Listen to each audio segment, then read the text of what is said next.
wujudullah ta'ala wujudu hadihil makhlukoti, dan bermula dalil atas demikian itu.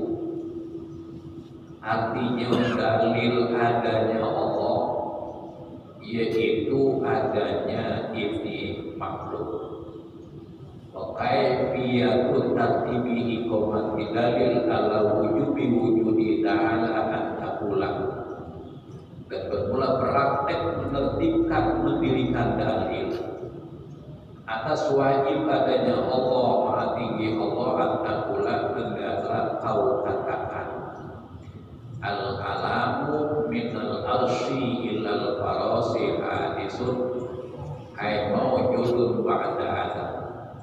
Bermula alam mulai dari aras sampai ke hamparan bumi ketujuh, yaitu dinamakan hadis, artinya ba'du. Ay mawjudun ba'da adam artinya adanya lebih dahulu tiada. Wa kullu hadisin nafusani wajibul wujud, dan bermula tiap-tiap yang baru maka bagainya bermula ada yang menciptakan yang wajib adanya. Jadi pal alam lausoni maka bermula alam, yaitu bagi alam bermula ada yang menciptakan.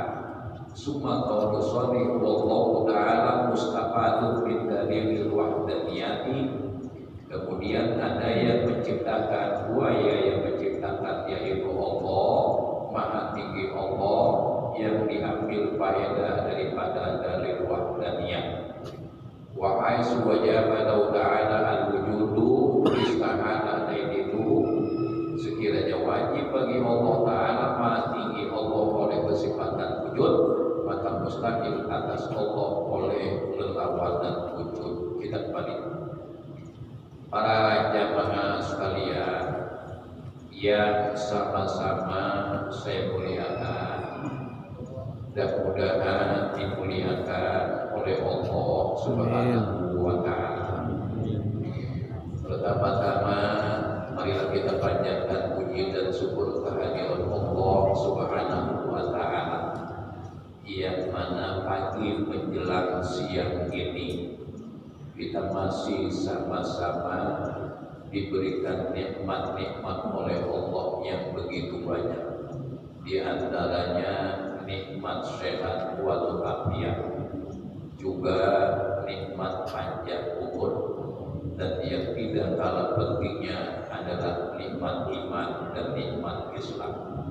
Sehingga dengan adanya rangkaian nikmat-nikmat tersebut, kita bisa berkumpul bersama-sama di tempat yang mulia ini dalam rangka menjalankan kewajiban kita masing-masing, yaitu di dalam masalah thalabul ilmi atau menuntut ilmu.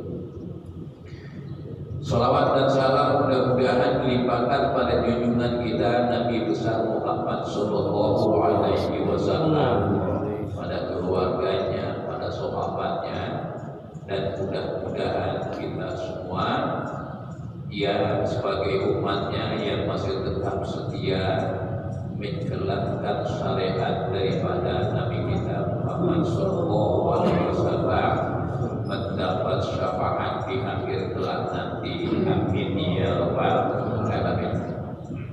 Para jamaah sekalian, pengajian kita pada minggu ini insya Allah akan membahas atau menguraikan di dalam tauhid. Di mana kala kita mengaji tauhid yang akan diuraikan, yang akan disampaikan itu ada 3. Ya. Yang pertama namanya akidah uluhiyah.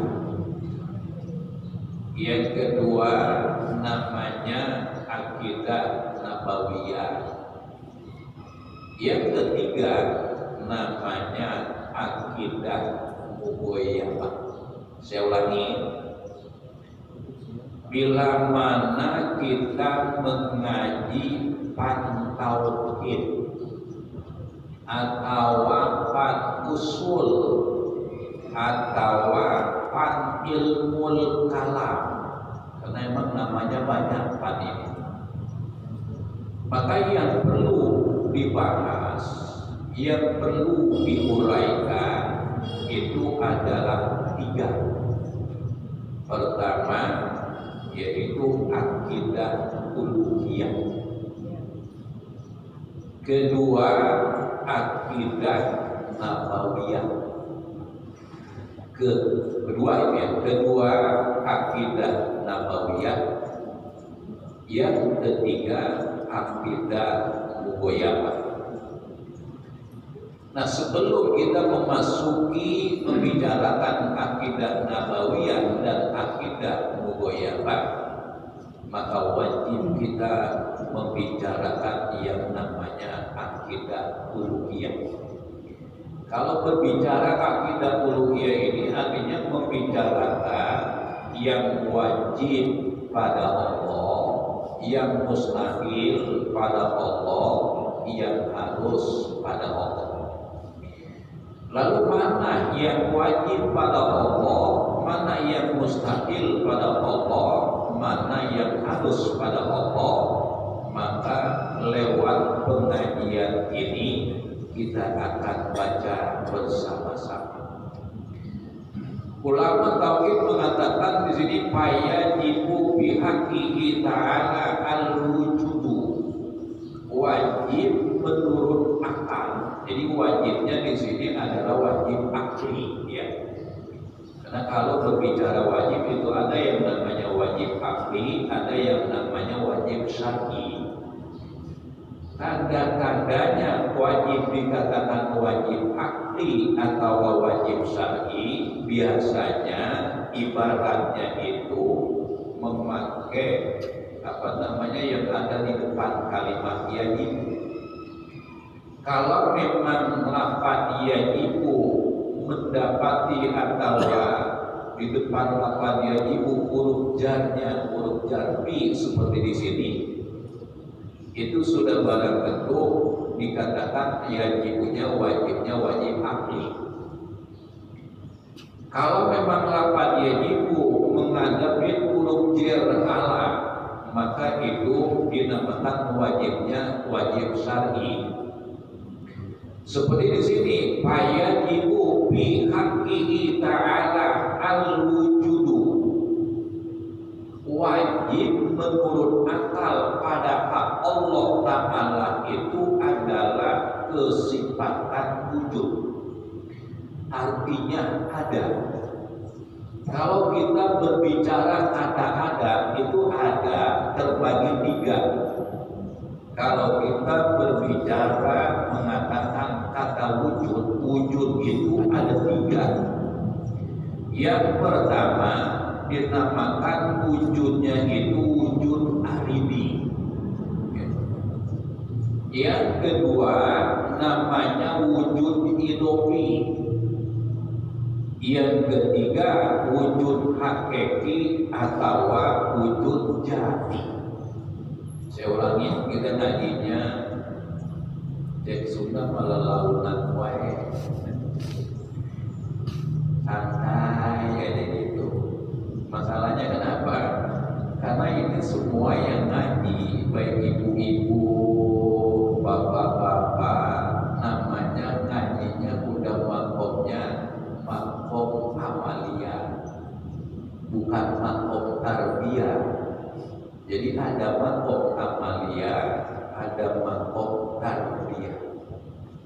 Kalau yang namanya makom amalia, sekarang dia cari, sekarang dia dapat, sekarang dia pakai, itu namanya makom amalia. Beda dengan makom tarbiyah. Kalau makom tarbiyah mah tahun 2020 dia ngaji, bisa-bisa dia pakainya nanti tahun 2030 modelnya santri di pesantren. Itu makomnya makom tarbiyah, dia mah baru dia kumpulin ibarat orang nyari ikan mah, mau belut ke, mau kio ke, mau kijing ke, mau cerek, masukin aja ke dalam kepis. Nanti udah di rumah baru dipisah-pisah. Begitu juga santri yang ngaji di pesantren, apa aja dia ngaji, nanti setelah dia kembali ke masyarakat baru dia pilih-pilih. Kalau kita mah ini ngajinya udah mau amalia, sekarang kita ngaji, sekarang kita mau pakai gitu. Nah, jadi yang pertama itu wujud itu adalah wujud alibi, artinya adanya itu baru-baru.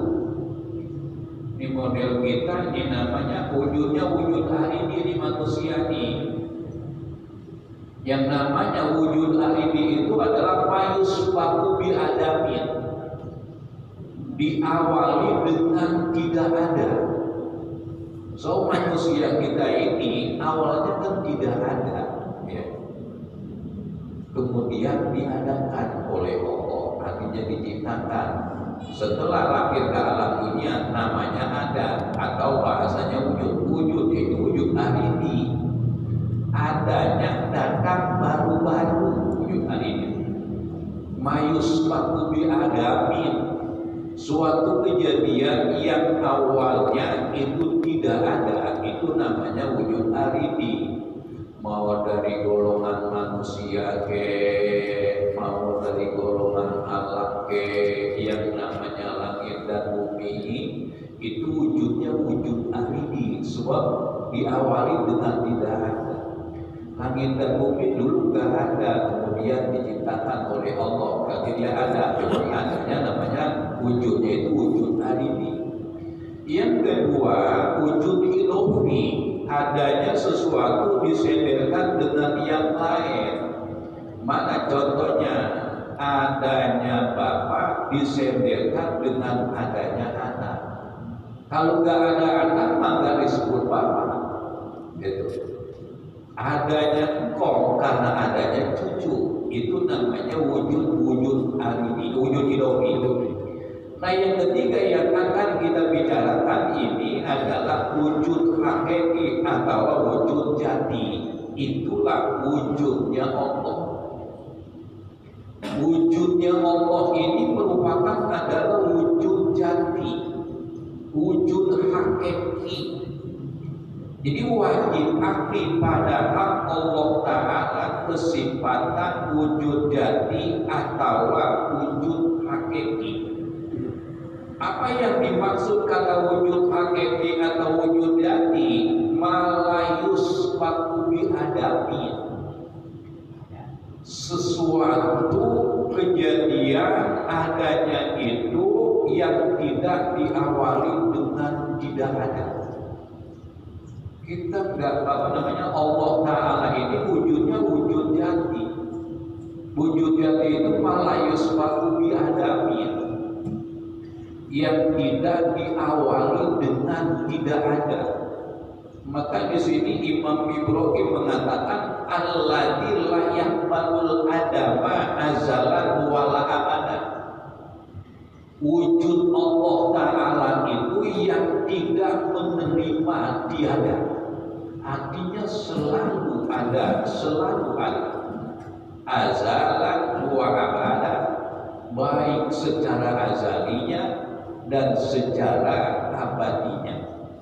Nah, setelah Allah wajib menurut akal kesifatan wujud, maka kita sebagai hamba Allah ditakdir untuk mempercayai keadaan Allah itu kesifatan wujud. Dan Allah menugaskan hambanya untuk mempercayai bahwa Allah itu ada juga, ada tahap-tahapannya. Bagaimana tahap-tahapannya? Yang pertama, manusia dikasih pendengaran.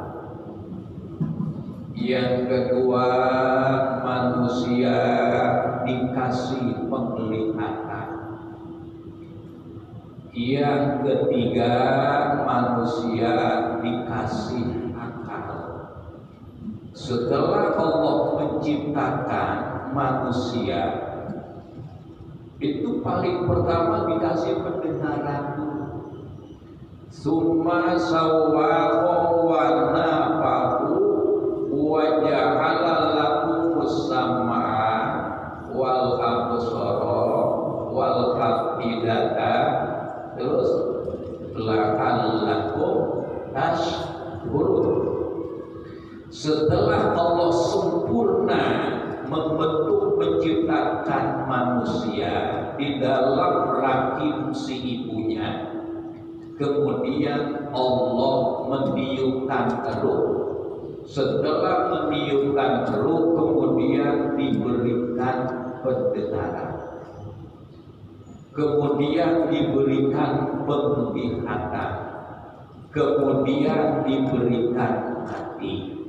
Summa sawwahu wa nafahu fihi wa ja'ala lakum as-sam'a wal absara wal afida la'allakum tashkurun.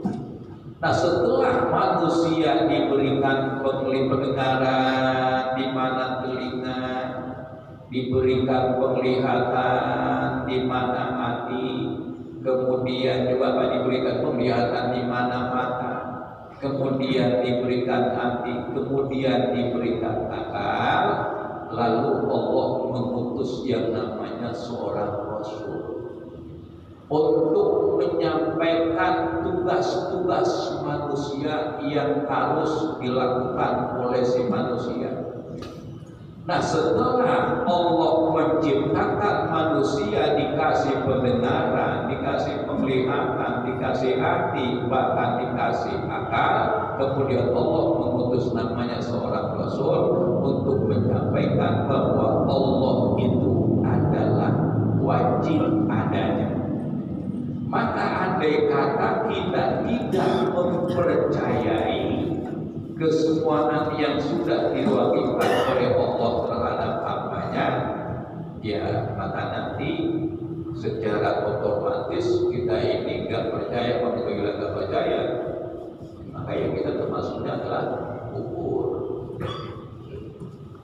Kalau sudah dikatakan kufur, akan menjadi penghuni neraka, karena kesalahannya ini adalah ada sama kita. Sudah dipersiapkan kok segala-galanya.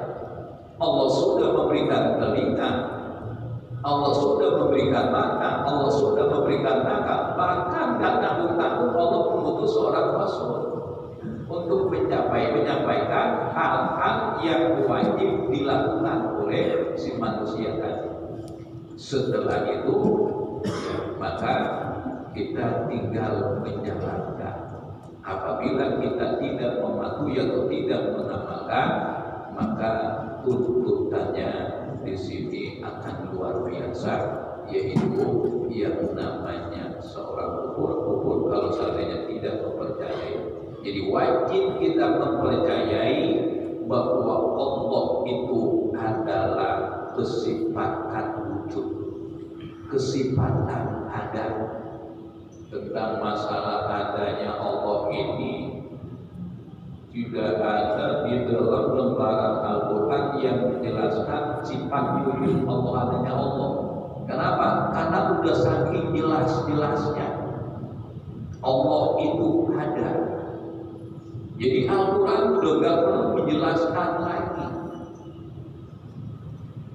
Yang menunjuki tentang Allah itu ada. Adanya Allah, ya kita sudah bisa membuktikannya dalam kehidupan sehari-hari kita ini. Enggak pernah terlepas yang namanya hidup di alam. Yang namanya alam ini itu kan masih Allah. Selain daripada Allah itu adanya alam. Gak usah kita berbicara langit dan bumi dah, ya. Gak usah. Yang ada di sekeliling kita aja. Mana yang ada di sekeliling kita? Telinga kita bisa mendengarkan suara, mata kita bisa melihat benda-benda yang bisa kita lihat, hidung kita bisa mencium bau-bauan, lisan kita bisa merasakan pahit, manis, getir dan seterusnya. Itu semua adanya bukan ada dengan sendirinya, tapi ada yang menciptakannya. Siapa dia? Dialah itu Allah. Makanya Al-Quran sudah nggak perlu menjelaskan lagi ayat-ayat yang menunjuki wujudnya Allah, karena udah dapat dirasakan sama kita adanya alam, karena kita nggak pernah terlepas yang namanya di alam ini, nggak pernah kita terlepas hubungan dengan adanya. Nah, jadi Allah Ta'ala wajib kesifatan adanya Allah ini layak balul agama, tidak menerima tidak ada secara azalinya dan tidak secara abadinya. Wa huwa sifatun nafsiyatun ay subutiyatun yadulul wasfu biha ala nafsikan duna makna zaidin am. Jadi wujud itu adalah merupakan sifat nafsiyah, karena di mana sifat yang wajib pada Allah itu ada 20 sifat yang wajib, ya 20 terbagi daripada 4 bagian. Yang pertama namanya sifat nafsiyah, barangnya satu yaitu wujud. Kedua namanya sifat salbiyah, barangnya ada 5. Kita bako mukhalafatul lil hawadisi yakun ala bin nafsihi wadaniyah. 3 namanya sifat ma'ani, barangnya ada 7, dimulai qudrah, iradah, ilmu, hayat, sama, basar, kalam. Yang keempat namanya sifat maknawiyah, itu juga barangnya ada 7, dimulai daripada qadirun, muridun, alimun, hayyun, sami'un, basirun, mutakallimun. Cukup 20. Nah, ini sifat wujud itu dinamakan sifat nafsiyah, yang mana yang dimaksud daripada sifat nafsiyah ini adalah subutiyatun yadulul wasubiyah ala nafsiyat guna makna zakir. Yang dibicarakan subutiyah sifat nafsiyah itu adalah merupakan nafsul amrinya jad guna makna zaid, artinya bukan makna yang melebihi daripada jad. Beda dengan sifat kudrat.